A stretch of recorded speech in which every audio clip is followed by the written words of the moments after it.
Hello, everyone, and welcome to a fantastic episode of Was That in Good Taste? I'll be one of your hosts today, and my name is going to be Chandler Phillips. And with me, as always, hey, tell them what to call you. You know what they say, just call me James. And we're rocking it here with you out of the Brooklyn studio, Brooklyn, New York. And we're going to be doing a lot of fun things. What are we hitting today, Chandler? What is this? What is happening? And stuff. Well, I haven't done it in so long. It's the first show of the year. I don't even know what to do. What do I do? How do I act? I don't even know how to start the show. What do I do with my hands? Well, we got a really awesome cocktail on the docket for you. And then I've kind of figured we just kind of catch up because I feel like it's been, God, at least a month since not only have we recorded, but since we've really interacted. And unlike your washer dryer combo, we are friends outside of work. And so, you know, sometimes I miss you, buddy. And I just want to catch up on, you know, make sure we're both doing okay. But, you know, the best way to do that, I think, is over a classic cocktail. Get and drunk! with us today is a cocktail that dates back to at least the 1930s. It's part of that quintessential Prohibition era style of cocktail where it's an alcohol that's kind of hard to come by, and then an alcohol or a liqueur that's even harder to come by during a Prohibition era. But it's a little sweet, it's a little boozy, and it's kind of like a Scottish take on an old fashioned, which you know how much we adore. I'm getting wet just thinking about it. And so any sort of rendition of that is going to be super fun. Now, what this cocktail features is going to be a big old cube of ice. Ice that for some reason you centered even though it's not frozen evenly. But I thought it looked pretty and it kind of brought the whole thing together Oh. as it does with the cocktail. Yes. Make sure that you get your hands all over that ice. There's something special about that. I'll be honest, if you get on your gooch a little bit too, A+. That's A+. kind of where you get the bitters from in this cocktail because it's a very simple mixture. What is the name of the cocktail? It's a rusty nail. A rusty nail? Whoa. Or a rusty toenail, as some of my coworkers call it when I try to order it from them, and they're all like, "That's gross." And I'm like, "What? You don't want some of this crusty snail? You don't want some of this Oh my God. trusty mail? You don't want some of this? Well, you got one? I mean, I don't know. You don't want? Oh, one of them retorted with, "You don't want one of these lusty rails?" I mean, Heyo. I'd take a lusty rail personally. If you know. Wink, wink. Honka. This is a absolute classic. The thing about a rusty nail is that if you go into a bar where a bartender knows anything, this is likely one that they have. Oh, they the got chamber. it on deck. You know what I mean? Because it's traditionally, from what I remember, a 1-to-1 spirit. So funny enough, there's a history to that. And one would say in its like initial inceptions as like a libation that was just really passed around the Scottish clansmen of ye old. I'm Scottish. And not in that kind of clansman way with a C. Get your head out of the gutter. No Don Lemon. Ayo. I wish I remembered what that was referencing. The United States government wanting to arrest Don Lemon on Martin Luther King Day under the Ku Klux Klan Act for protesting under the First Amendment. Yeah. Oh, thank you. I needed to catch my breath for a second.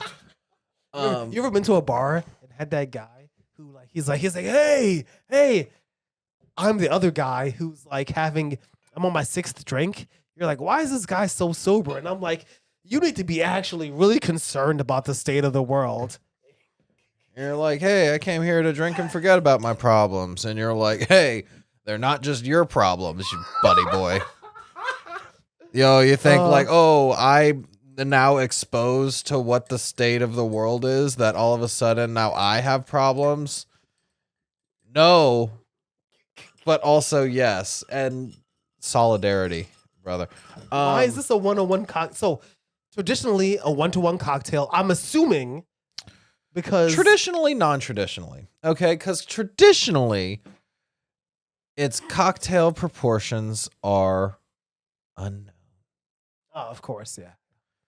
Dating back to the 1700s when some Scottish king took refuge in a fellow kinsman's or something or other castle during a siege of whatnot, and then during the thing he was like, oh, let me reward you for your hospitality. I'm gonna give you drambuie. And he's like, oh, this, which dram is just the term for like a spirit concoction cocktail kind of thing in Gaelic. Scotch Gaelic? Yeah. I mean, it obviously makes sense because we talked about this before with the rock and rye. This is a cocktail of its own. That's the truth. This is what was it again? I'm trying to remember. It was heather and spices and honey. There it is, the sweetener. Right? It follows the kind of traditional cocktail liqueur thing where it's like, what is it? 2 parts boozy, 1 part sweet, 1 part sour, 1 part neat. And I think I fucked that up. But anyway, it's got a little bit of spice. It's got a lot of bit of sweet. And it's a 40 proof liqueur, which that's kind of like, can I just shout out? That's why I'm a little wasted. Don't be like us, because this bottle was 100% full. Yikes. But it's a 2-to-1 ratio, I think, in the most realistic sense, because like it was a 2-to-1, and then when the cocktail actually got popularity, like in the 40s, and then kind of had a little bit of a resurgence in like the 90s, people were doing a 1-to-1 ratio. But honestly, that's just because you're trying to sell the drambuie. It was more of a marketing thing push by drambuie after it had gotten acquired by what was it, Glenfiddich? Oh, no, yeah, that yeah, was in yeah, 2014. That's a little too Oh, recent. no, that was a little later. But no, it was like 2000. That was around 2010, 2014. I mean, it doesn't really matter because at the end of the day, in the early 90s, that's when you were coming into the real craft cocktail culture. yeah. Right? You know what I mean? People were drinking craft cocktails before that, but like that was really in bars. Coming into the late 80s through the mid to late 90s, that's when you were getting people who were wealthy, who had money, who were going in places like, I live in New York City, going to Wall Street, going to craft cocktaileries and having themselves this. A craft cocktail. If you listen to people who come from like Ohio, because I have friends from Ohio, I'm not trying to project. This is the kind of thing that we've talked Cleveland about or recently. Cincinnati? Cleveland or Cincinnati? Outside of that, Gross. not even a big city person. Ohio? And what they'll normally talk about is like, the kind of cocktail culture that we were having here in the big cities, both in the East and the West, and like in Boston and in some big places in Texas and in Seattle and stuff like that, really wasn't carrying over in places that in like the Midwest and stuff like that. But yeah, what are you gonna do? Stock your bar with like 4 different liquors and stuff just to make like one specific craft drink? No, you can get drambuie and you can get any kind of scotch. We went with Dewar's White Label just because I'm a sucker for it. I love it. Dewar? I hardly knew it. Hey-o! But anyway, so a Rusty Nail has since been dialed back to a 2-to-1 ratio in order to kind of let the scotches be able to sing for themselves, because presumably you'd want to use like a a fun upper end scotch for this. Like, of course, Dewar's, it's like a $40 bottle, to be honest, and that's nothing to scoff at. It's no Johnny Red, if you know what I mean. And the dram, it's not supposed to overly sweeten anything either. So it's kind of like, I think it's a good balance between the two. How much is the dram? The dram was more than the Dewar's, That's what I thought. but only by like $5. That's what I thought.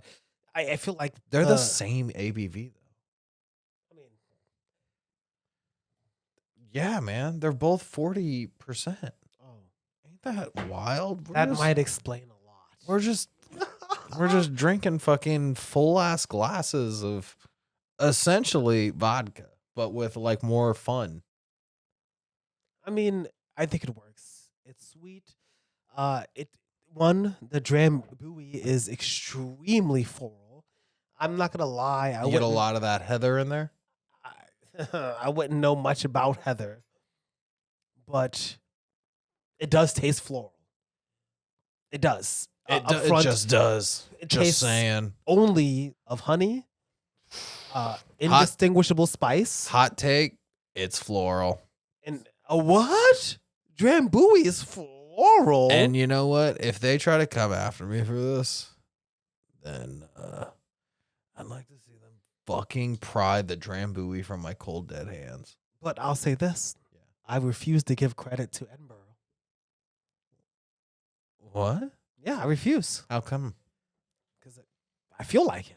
Oh, okay. So Not for all right. not for any other reason. I don't get it, but all right. I'll yes and you. There you go. That's it. Fuck Edinburgh. I guess so. Hey, Edinburgh, you just got tasted. You just got tasted. Did you? Is this something that Yeah. I was talking to my partner about this, talking about what's coming up in the future, talking about getting a bar, talking about serving cocktails, and kind of touching on the reality of what I want and what I want to serve. And I feel like I don't think there's any contention here. This is the kind of thing that we would not only sell, but I think we would I'd push probably this. feature, right? Oh, We yeah. could probably sell this in its well version. Oh, well. Well, How- it's what- well, no, it's, I say what well. would be like Well is a now right. The house version. what would be like a well scotch? No, that's a black label. Okay. But that's a mistake to say how like a well version, a house version, where this is on the menu, but perhaps during the winter we sell it again with a higher quality scotch because there are some things. For example, I think that some of the Smoke Your Highland scotches. Oh my God! Could you imagine this with like a Highland Park? Yeah. Oh yeah. Oh, Yeah. You There's something kidding? about adding the smoke. know You what I mean? picture this with like a space side, like something real Selenic, something real like fucking Kelpie tasting. We could probably even go with oh God, what is the one that comes in the tin now? That is it's Tin. yeah, it comes in the golden tin. Oh, the where it kind of looks like a cage. Yes. Oh, the one that you got like a while ago. A It's like long time ago, but they've been It was I've seen them. owl. I mean, it's a blended, it's a, whoa, I haven't seen it in a while? What's that? What is it? Not Three Monkeys. What is it? The one that has the Monkey shoulder. monkey shoulder. That one's good. That Yeah, would be I that think, would be a good. But like monkey shoulder's not smoky enough. I think that like But monkey shoulder is a good. It is a good Scotch blend, and I It is. think that would be like a degree above what the house would be. Like Yeah, that yeah, would yeah. be an exceptional. You know, it would be fun. Actually, go a little Irish with it. Do Connemara, peated Irish whiskey with a little Drambuie in it. Just kind of fuck around with that. I was doing in my little. I went sledding this weekend, because of the big snowstorm. what? I had a little flask with me, and I did a 3-to-1 of the John L. Sullivan Irish whiskey with the Drambuie in there, and I gotta say that kind of that kept me warm through that snowstorm, through the sleet. Pretty good. I did enjoy it. A plus. That's a fun one. Wow, we reached a conclusion to this so fast. How you doing? Well, honestly, I kind of wish there was more. I wish there was more to do with it. Because, like, I had so many fun, creative, different variation name ideas for a rusty nail that all just kind of rhymed with Gusty Rusty Gay. nail. Got you. I got you for a rusty nail. Or Ready? well, what would you do? What would you do different? Call it I'm gonna call that shit your uncle's left foot. It's crusty, it's spicy. But what are Ready you for doing? this? Okay. I got you. Your I got uncle's you. left foot. That's just I got gross. you. The same thing, only I'm adding an ingredient. Well, is Because- it half a bottle of orange bitters? I was gonna say hot honey. Oh, okay. Like a dab of hot honey. That could So add a what little it would spice. be would probably be the same exact drink with a perfectly clear cube with a ice cube that comes up right above the line of the cocktail with a dollop of hot honey on it. And you don't think that might oversweeten the cocktail as a whole? I'd make my own hot honey and I just make it really spicy. Because I think Interesting. that what this is missing. I feel like you might accomplish the same Oh my god. vision with just a dash of chili oil. Okay. I feel Chili like oil will float on the top of the cocktail. Yeah, The honey the will honey. stick to the ice. If I had an absolute Okay. version, what I would do is that I would put the ice cubes in the hot honey and I'd put it upside down, That's insane. right? That's fucking bonkers. Or you So could you put, or would- you could you put a would dollop on the ice You would cube. honey glue. You would honey glue the ice to the bottom of the glass. Yes, but not. It could be That's it'd be a dollop. Then that way, as you're drinking That's it, hubristic.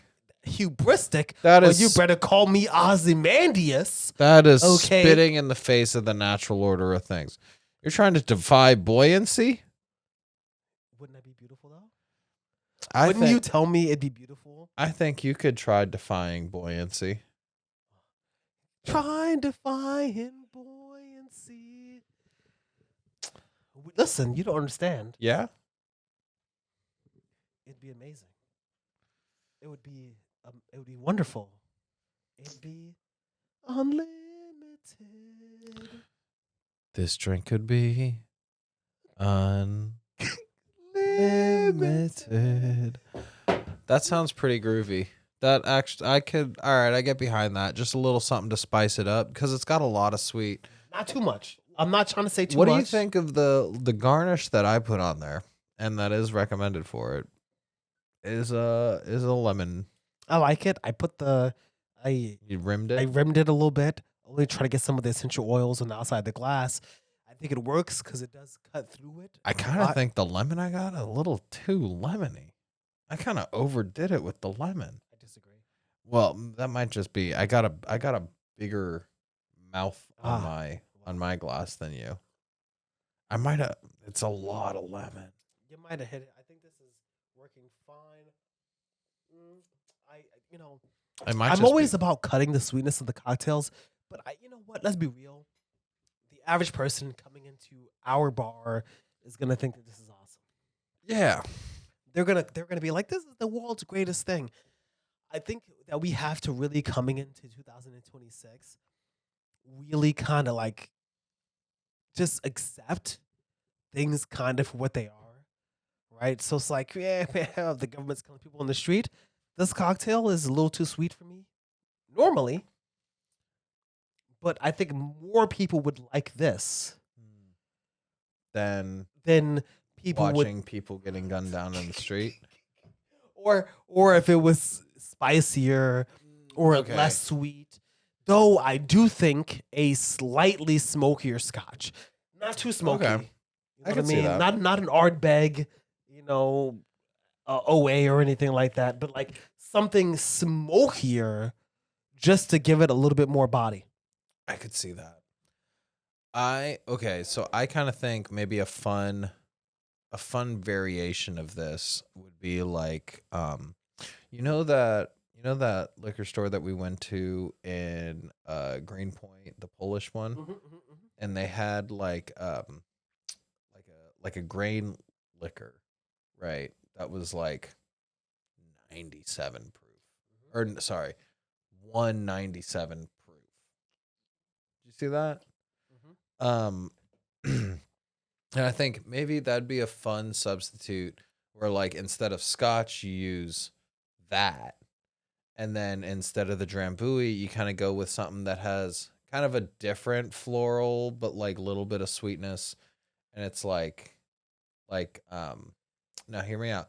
And it's like maybe like Vaseline or Aquaphor or something. Yeah. And then like instead of a rocks glass, you would do kind of like a mason jar that has one of those lids that has like you can kind of clamp down something on that. Maybe like you'd want a good garnish that would be like maybe a shredded piece of cloth that had been dipped in kerosene or something. And like that'd be a fun garnish for a cocktail such as this. And I just think that'd be like a fun rendition of a rusty nail. And I don't know what we'd call it. Can we put an actual rusty nail inside of it? Yeah, that'd be fun. Maybe put a couple. Is it weird that I would actually? I know it's You would not try good. it. I mean, I totally try it. I think you would try. Sign a I waiver. would try it. And it's like, hey, the waiver says, the bartender will be like, hey, it's unlikely that you'll get tetanus, but you have to sign this. You gotta sign the waiver. And then the waiver is like, because you do not do this. You'd think the high proof of the grain alcohol would kill any of the tetanus. But that's the thing about tetanus. I know nothing about how tetanus works, and so therefore, how do I know how to stop it?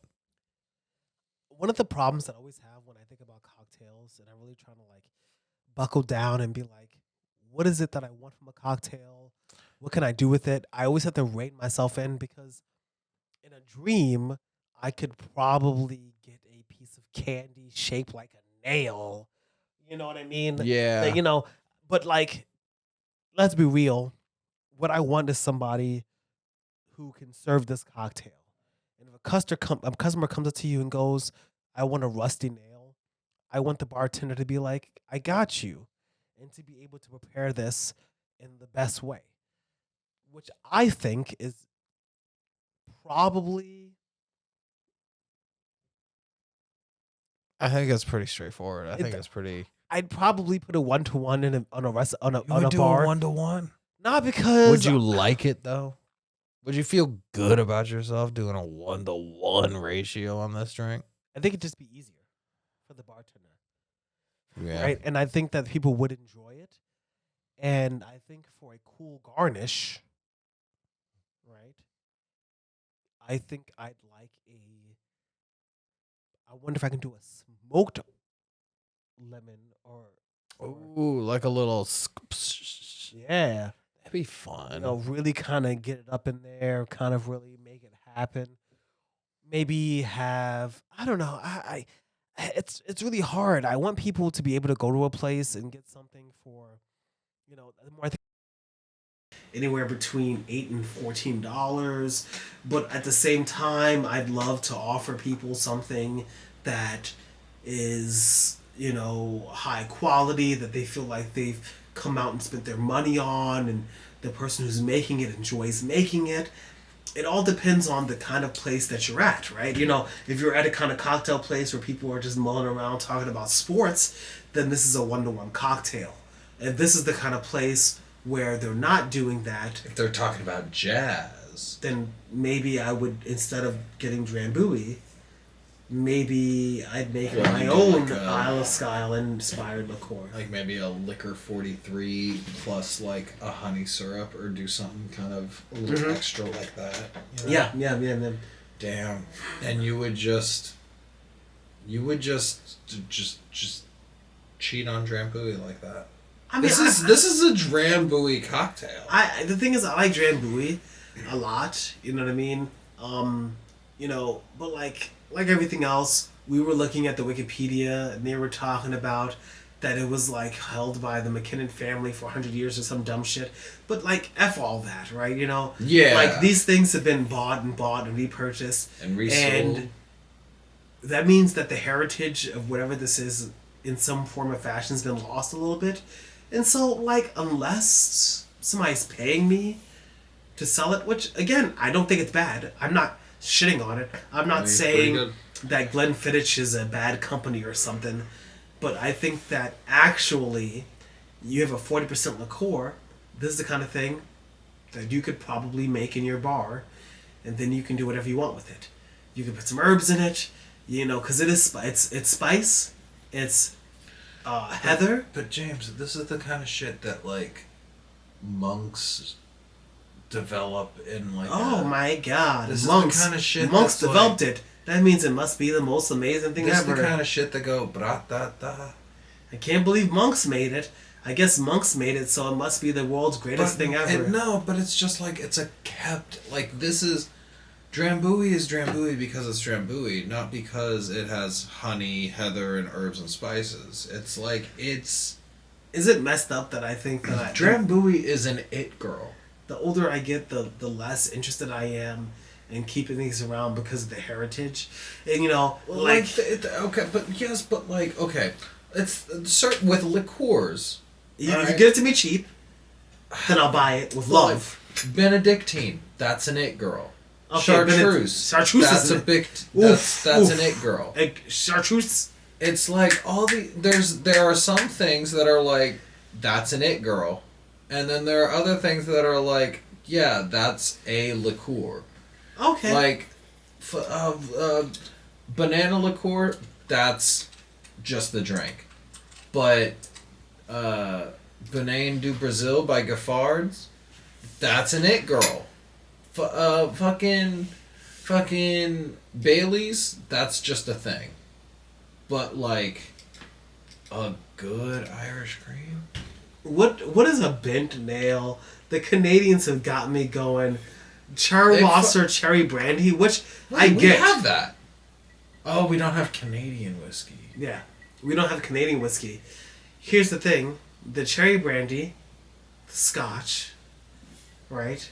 But like, this is Canadian. Bent nail. It wouldn't be a nail without Drambuie. It's unfortunate. Okay, fine, I'll accept it, but angrily, but not because Drambuie is bad, but because the heritage that Drambuie is playing upon is one that has been bought. We bought. But it's the flavors have kind of stayed pretty consistent. I agree. Like it's their recipe. It's like Coca-Cola has changed the recipe, but it's still Coca-Cola. It's like the Wu-Tang Clan may have broken up, but they didn't ever break up. They just did their solo projects. It's like how Cheers is a show. Herbs versus spices. Go. I'm pro spices, but also what are spices if not just very specific herbs who are a little noisy? Right? Am I bugging out? Because it says herbs and spices. Where's the difference, huh? I think that's really what they're trying to do. Drambuie canceled. They're trying to drive us apart, At what point does an herb become a spice? Because here's what I say. And what I say is this. If it's in a whole or leaf form, that's an herb. But as soon as it's powderized or ground, once it's ground, that's a spice. And that's it. That's the whole shtick. Like black peppercorns. Black peppercorns are an herb. But ground peppercorns, that's a spice. Wait a minute. Are you saying that a pepper grinder is like a Schrodinger's pepper grinder? They're herbs until they're spices, but they're only spices if they're interacted with. I mean, all jokes aside. What do you think salt is? A spice. Salt's a spice? Traditionally. Historically. part of the spice trade. You know, salt is a little different because it comes from naturally occurring things, but you have to process it to get it. Yeah. Huh. You do. I mean, sea salt. I You don't guess just reach into what- the ground and pull up a hunk of salt. I mean, you can, but you would either take the water and, let it dehydrate. Kelp is a big one where you just take a bunch of kelp and then you let that dehydrate and you scrape the salt out of it. That's a Kelp salt's with a spice. salt on it. So- Herb. But The salt off of kelp. Spice. Okay, hold on. Now wait a minute now. He's like, whoa, wait a minute. You just activated your trap card. You're gonna have to rewind that one back. Okay. Salt on the kelp So from the nature. So like a furry Herb. like a furry kake. Furikake is That's an herb. That's it's an herb mixture. blend Yeah. that is There's used to seaweeds. like seasoning. Seasonings are herbs and spices. Yeah. Okay, yeah. Seaweed.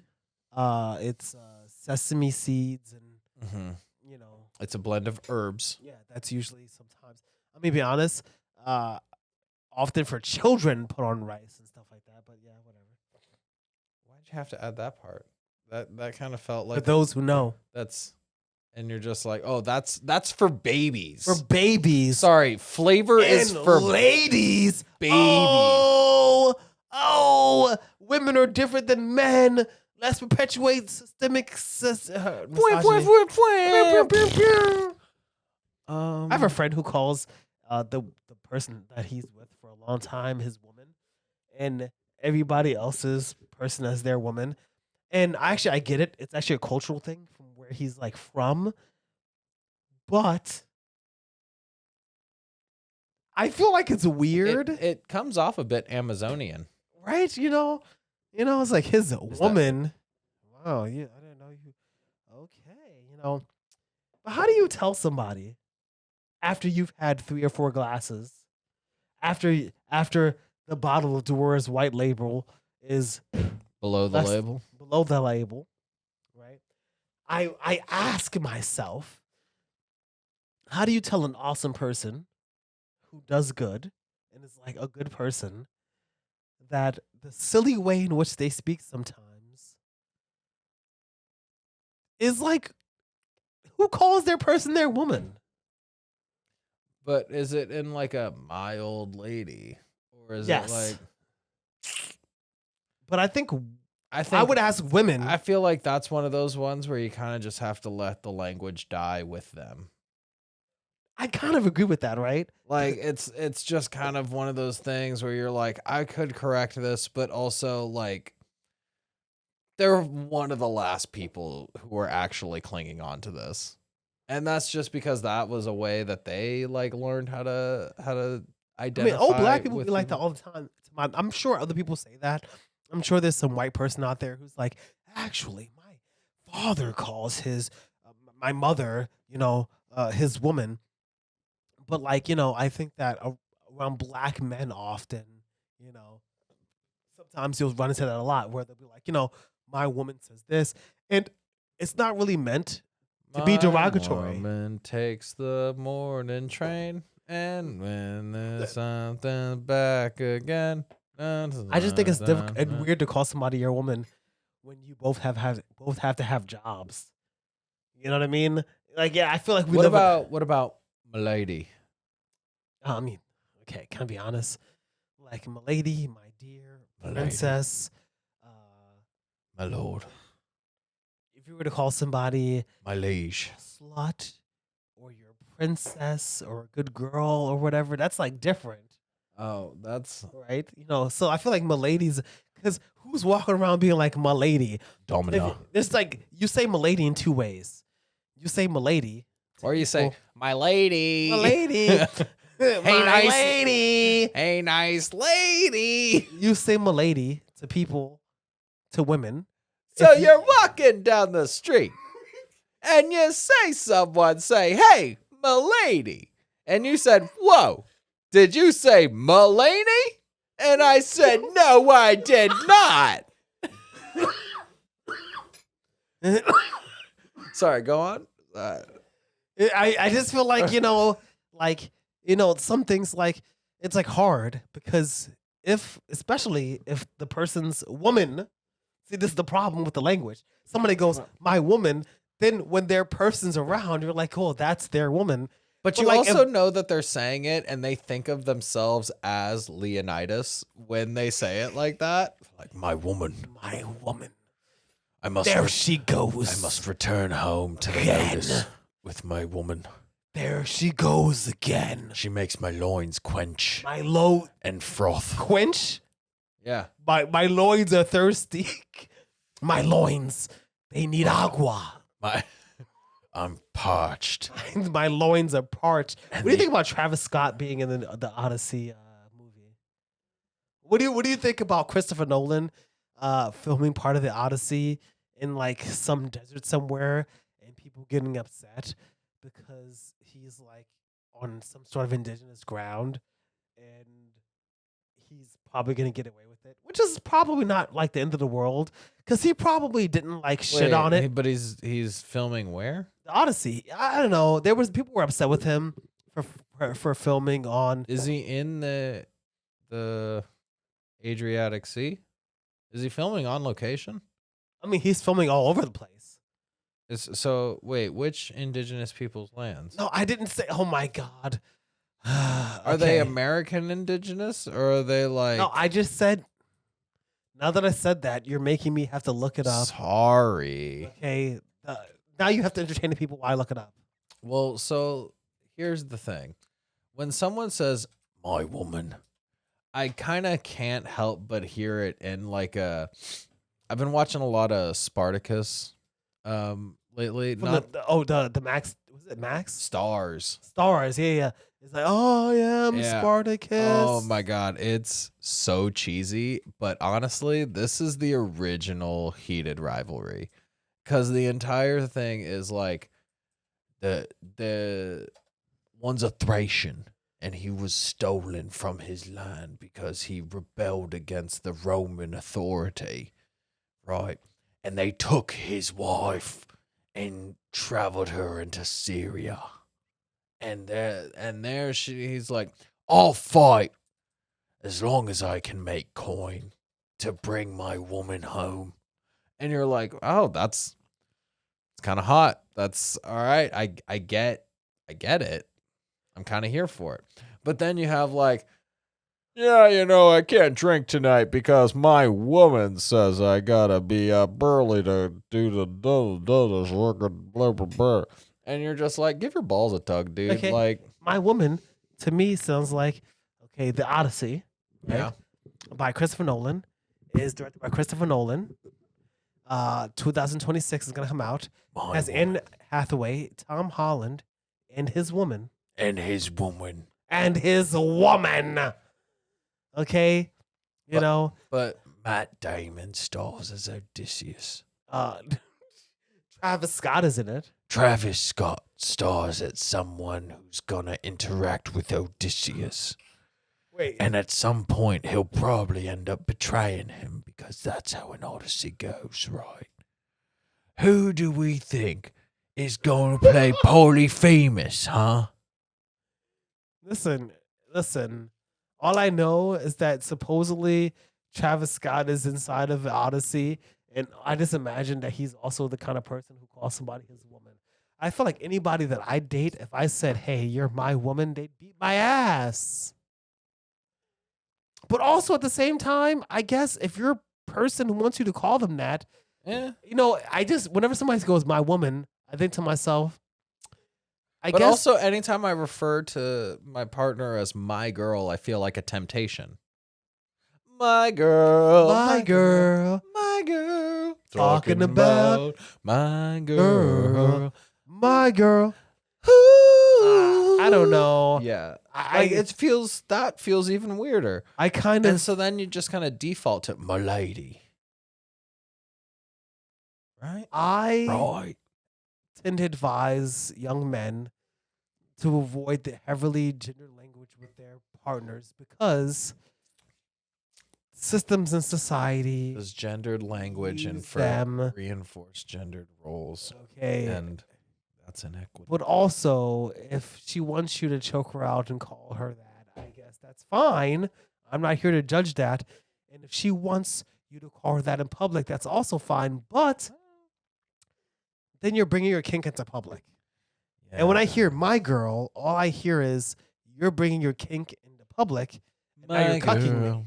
And I don't like to be cucked. So now I have to fuck your girlfriend. Wait, so Not you're on thinking, purpose. You're thinking the Temptations are calling your girl their girl, and now you have to fuck their girl, so that way it's like a equal exchange kind of swinger situation. Well, no. I mean, here's the thing. Because there's Is that if still somebody like, says my there's girl still about like their 5 girl. Temptations who are about to fuck your girl. No. They say my girl about not my girl. But to me, But to you, and I'm thinking, wow, they're really talking her up. this is my kink. This is your kink. Your kink is my kink too. No. Because I feel like And I feel like wherever we go you know, out, the saying people my always girl, shout. that's kind of kinky. If you're bringing me into your kink and I'm outside of it, I'm being cucked. I'm not here to be cucked. I'm going to fuck your girl. Well, if you're not cucked, you can just be a voyeur. Voyeurism isn't cucking. You know what? That's just spectating. You know what? I've- Spectate's one of my favorite things to click on Steam. Spectate? Love to spectate. That's sometimes, who watches Except for when he looks at you. the You know, watch? she's like bent over, like the hips are moving, and then he turns and looks you right in the eye. I don't mind. I mean, like, yeah, man. And that's you the do it. difference between a cuck and a not. That's the difference. No, because I have no connection to either of these people. I just want everyone to have a good time. Yeah, you're like everybody's having a good I have no. I'm having a good time. I'm like, You're having a good time. Hey, we're I mean, all having a good admittedly, time. It does ruin the the hiddenness aspect where it's like, I know that you don't know that I know. And that's kind of where the juice is, right? Like that's where the Okay, I feel like, but that there's like, I mean, that's non-consensual voyeurism. Consensual voyeurism. No, but that's the illusion. It's like, I know the mascot isn't a So squirrel, if you're okay, but there's a person in it, but I'm going to pretend that it's the character. one time Yeah. I had a roommate. Okay, and I was dating somebody, and we all got kind of heated, sitting outside having a conversation, and then we went and go sleeping with our individual partners. Right. But as we were engaging in intercourse, I kind of felt like there was a competition going on. Of like who can make it the loudest. Because they were going. Well, We were in another room going. I get that. I get Right? where the fun is. In Right. Is that like, but I feel like, But I feel like then some things might get a little too performative, and it's not like it's less of a Mario Party game and more of like you sound like you've never fucked someone to the point where they can't be performative anymore, because that's the whole point. The whole point is at the beginning, they're like, and then, you gotta, you know what? Can I just say, this is for rusty toenails. This is the kind of the conversation. lusty rails. I apologize. Actually, I believe in Jesus. I regret nothing. Everything I'm saying, I'd say it all again, and I'd say it a all joke. twice. And everything I said before that I didn't mean and that he meant was actually racist and classist. Whoa, But I said I didn't mean that's it. He said crazy. that he believed the stuff that he said before. So I'm a better That's- person. That's a wild take. I like how you say it's a wild take. There's no combating. He's like, fuck. Now he's looking at he's looking at the camera. He's like, yeah. He's like, yeah. You know what, Chandler? Yeah? Huh? A+ cocktail.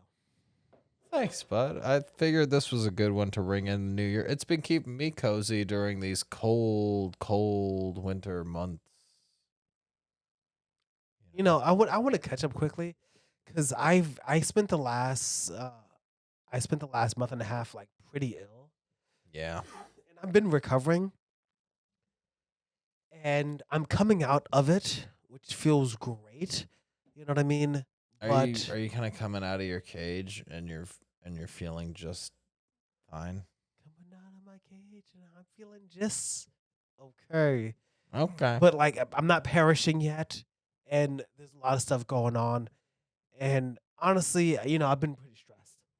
I've been worried about like my partner losing her job, maybe, but we're not really sure about that. We still don't know. Your lady. I've been continuing to be live on TikTok every day. I've been True. on Twitch 3 times a week, and I don't know how to explain it, but I spent a long time. I have this big issue where the stuff that I say and I express myself, for some reason, I expect everybody who knows me to know those things, right? I do spend a lot of time isolated and kind of, not really expressing myself. And I always forget the people that I know don't hear everything that I say. All the things you say? I've spent a lot of times, right in my head. I spend a lot of time, working really hard to try to create something. And the main reason I do that is because I want to pull everybody who's around me up. And in 2026 is it because it has to be it. Not because it's the end of the line in some form or fashion, but because there's only so long that you can get good at something before you need to start putting it in practice. You practice how you play. This in 2026 is our year. It's going to be the funniest, the most experimental. It's going to be the most vulnerable. Wait, we got to be vulnerable? I mean, I think we already are. do you? I think I put my heart on my sleeves. And I sometimes think I put your heart on my sleeves too. I sometimes feel like I put on your chin. But, that's just the way the cookie crumbles. You know what we need to start planning for? Because it's coming up soon. The Tasties. I am beyond excited. I have a few ideas for the Tasties. I have people who have been giving feedback already. Oh, fantastic. And I'm gonna prompt the listeners to this one. If you have any thoughts, pitches, ideas for categories of the Tasties that we have overlooked in the past. We've had Cocktail of the Year, we've had Spirit of the Year, we've had Mixer of the Year, and of course our in between awards and honorable mentions to kind of Cocktails that'll fuck your mother of the year. Cocktails Whoa, that'll fuck. that'd be this rusty nail right there. Cocktail Fuck your mother. old enough. Oh, Cocktail to fuck your sister. Old enough to fuck your mother. Old enough to fuck your granny. It's a gray area. it's a grand area. Chandler, All right, can we close up? I need to. it's 2026. Oh, 2026, baby, year of the horse. It's the year of the horse. And this one is for you. From everybody here, rocking it at the Was That in Good Taste family, we appreciate you. Without you, this would be nothing. This is going to be the biggest and best year. You know me, just call me James. And I've been Chandler Phillips, You know what they say, drinking is not required. but it is recommended.